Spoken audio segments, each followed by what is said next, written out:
各位觀眾大家好，我係宋韶光。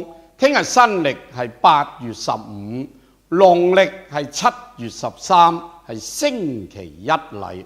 聽日嘅天干地支呢係己巳日，因為巳亥相沖，聽日係巳日，所以屬豬嘅人呢就犯沖啦。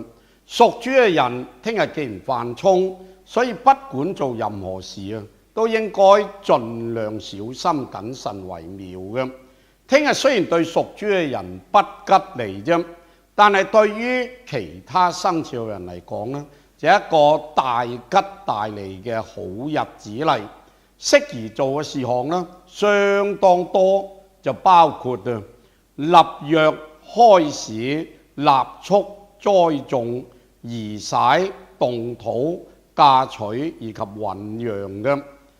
聽日嘅財神方原來喺正北，做生意求財或者從事任何投資買賣啊，都應該盡量利用正北呢個財位嘅。